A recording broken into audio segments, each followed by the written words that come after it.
Welcome to அன்னம் சமையலறை. நம்ம இன்றைக்கி இன்ஸ்டன்ட் பவுடர் வச்சு பாவ் பஜ்ஜி எப்படி செய்யலாம் பார்க்கலாம்.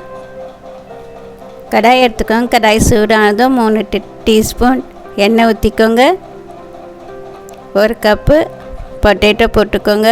1 கப்பு கேப்சிகம் போட்டுக்கோங்க. 1 கப்பு பட்டாணி போட்டுக்கோங்க. எல்லாம் ஈக்குவலாக போட்டுக்கணும்.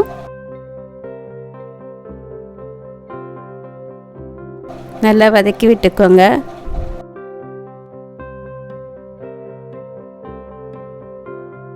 தட்டு போட்டு மூடிடுங்க. ஒரு 5 நிமிஷம் வேகட்டும்.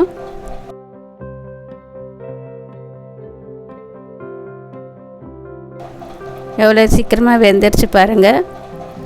நம்ம ஒரு சின்ன மத்து வச்சு நம்ம அதை ஸ்மாஷ் பண்ணிக்க வேண்டியது தான். அது வுட்டு ஸ்மாஷுறது அப்படியே ஸ்மாஷ் ஆகி அழகாக வந்துடும் பாருங்கள். இது போல்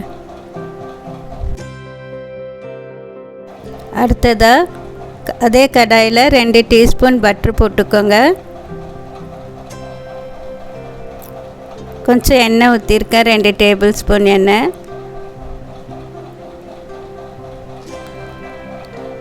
2 வெங்காயம் கட் பண்ணது குட்டி குட்டியாக கட் பண்ணி அதில் போட்டுடுங்க. அந்த எண்ணெய்லேயும் அந்த பட்டர்லேயும் அது வேகட்டும், நல்லா வதங்கட்டும். கொஞ்சம் வதங்கியிருக்கு. இந்த ஸ்டேஜில் கொஞ்சம் 1 டீஸ்பூன் ஜிஞ்சர் கார்லிக் பேஸ்ட் போட்டுக்கோங்க. போட்டு அது கொஞ்சம் வதங்கட்டும். அது பிறகு 2 டொமேட்டோ போட்டிருக்கேன். டொமேட்டோ போட்டு வதக்கணும்.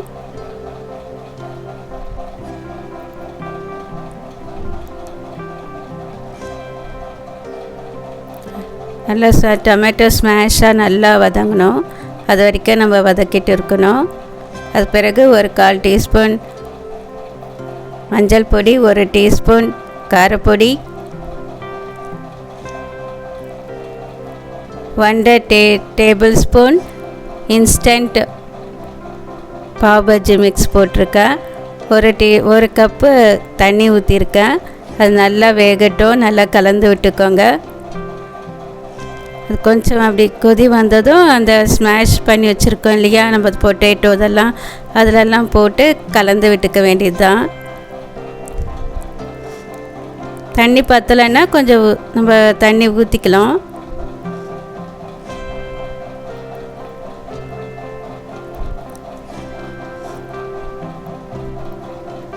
லெமன் ஒரு 1/2 லெமன் வந்து நீங்கள் பிழிஞ்சு விட்டுக்கோங்க.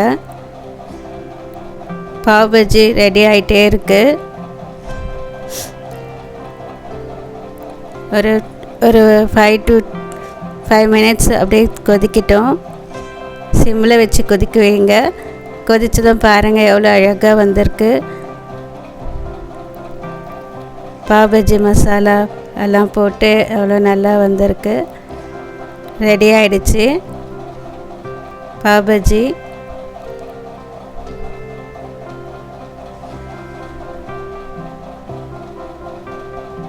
மேலே கொஞ்சம் வெண்ணெய் போட்டிருக்கேன். கொத்தமல்லி போட்டு தூவி விட்டுக்கோங்க. அவ்வளோதான், ரெடி ஆகிடுச்சு பாவ் பஜ்ஜி மசாலா.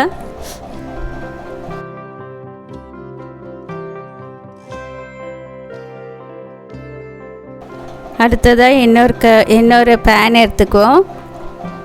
1 டீஸ்பூன்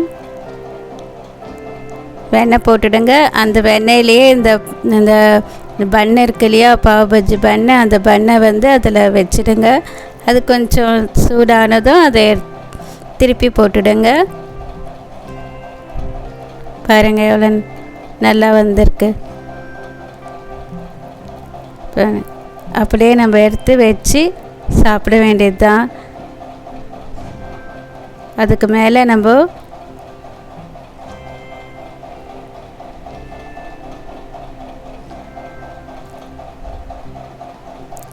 இந்த பாவ் பஜ்ஜி வந்து அந்த மசாலாவை அந்த ப்ரெட்டு மேலே வச்சு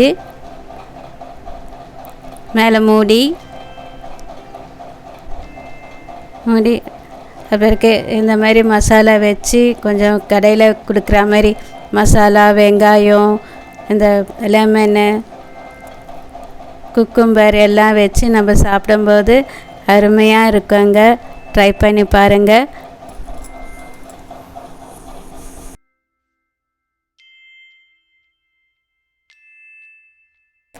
இந்த வீடியோ உங்களுக்கு பிடிச்சிருந்தால் லைக் பண்ணுங்கள், ஷேர் பண்ணுங்கள், கமெண்ட் பண்ணுங்கள், மறக்காமல் சப்ஸ்கிரைப் பண்ணுங்கள்.